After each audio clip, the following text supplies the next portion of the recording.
Now, ladies and gentlemen, it seems that Kipchumba Murkomen is currently falling out with the Law Society of Kenya, which has forced the Law Society of Kenya President Odhiambo to react to some certain crucial information that was relayed yesterday by Kipchumba Murkomen in regards to a certain statement he made on matters police wearing their uniforms during demonstrations. Now, Fedo Diambo has published a certain statement, which was an official statement from the Law Society of Kenya, saying this. The comment made by Cabinet Secretary Kipchumba Murkomen yesterday over a matter that has been determined with finality by the High Court are regrettable. Court orders must be complied with strictly and are not subject to interpretation by any person, entity, or authority other than courts of appellate jurisdiction. We argue the National Police Service to abide by the court's direction as is their constitutional duty. Now, I want to read this statement by the Law Society of Kenya. The statement on the remarks of the Cabinet Secretary for the Ministry of Interior and National Administration on a media engagement on 15th September 2025. The attention of the Law Society of Kenya is drawn to the utterances made by the Cabinet Secretary for Interior and National Administration, Mr. Kipchumba Murkomen, during a public media engagement aired on Citizen TV on 15th September 2025. The unfortunate sentiments made by Mr. Murcommen were in relation to the judgment of the High Court delivered on 30th 2025 in petition number E373 of 2024, Law Society of Kenya versus Kidenji and 5 others, where the High Court found as follows. In order to ensure transparency, accountability, and in order to uphold the rule of law, as it is their duty under the Constitution, the respondents, including Inspector General of Police and all other officers, are mandated to wear their police uniforms for easy identification unless they fall under Chapter 31, Regulation 22 of the Police National Service standing orders. Thus, the officers serving under the command and control of the respondents unnecessarily and unjustifiably wearing plain civilian clothes, balaclavas, and using unmarked vehicles to illegally arrest individuals who were exercising their constitutional rights to protest, picket, demonstrate, and petition amounted to a violation of the Constitution. Now, according to Murcommen, this sound clear, precise, and enforceable finding by the High Court is open to interpretation and can be overridden by necessity of the officers securing themselves. This could not be further from the truth. There is no discretion when it comes to compliance with court orders. There is only one duty: to comply and not to decide how to comply.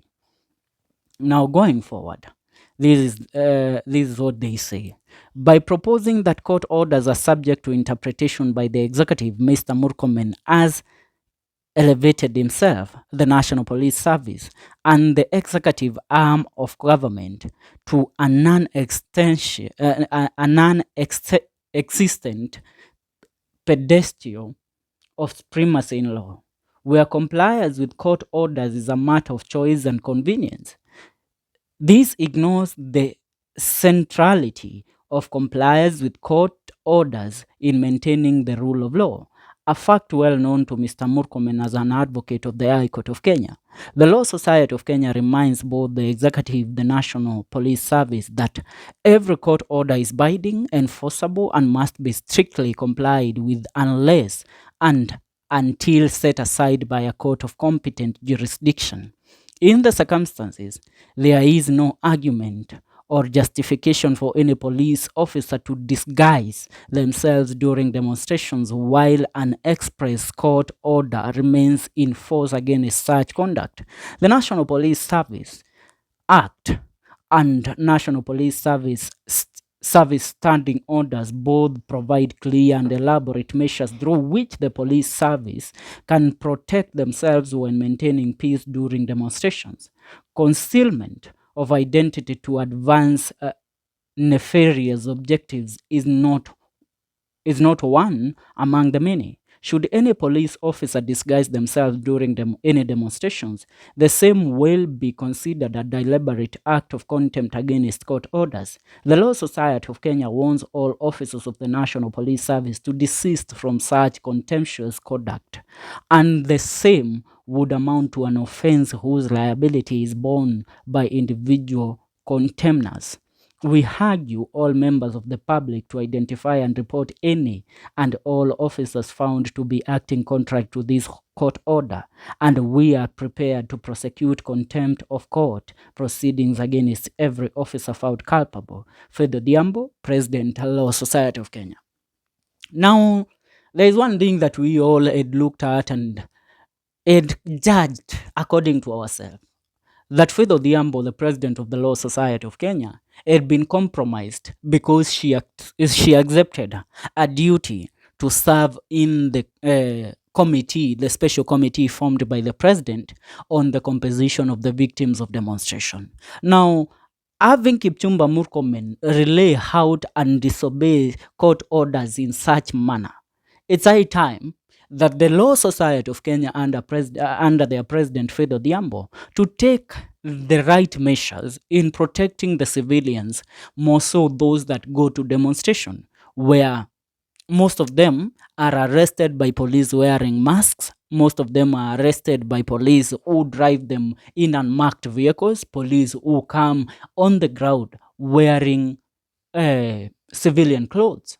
Now, this is the high time for them to sue Kipchumba Murkomen and even the IG of police, the Inspector General of Police, because the moment that they relayed this statement to the public that they are not going to adhere to the court order given by the High Court of Kenya that every police officer is required to wear police uniform, it's the moment that they actually said that, you know what, we are going to do what is necessary for us to maintain law and order. And that is, if it means abducting you in civilian clothes or in unmarked vehicles, we are going to do that.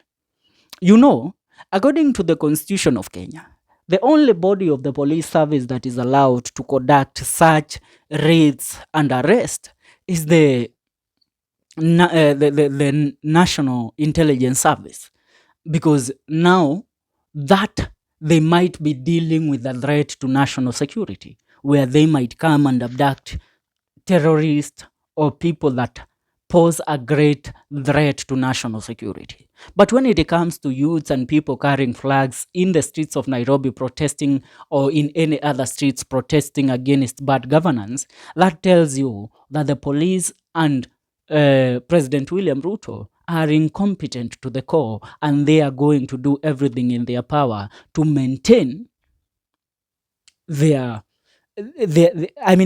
their hold on power. It's high time we also relinquish the attacks that we have all been laying upon Faith Odhiambo.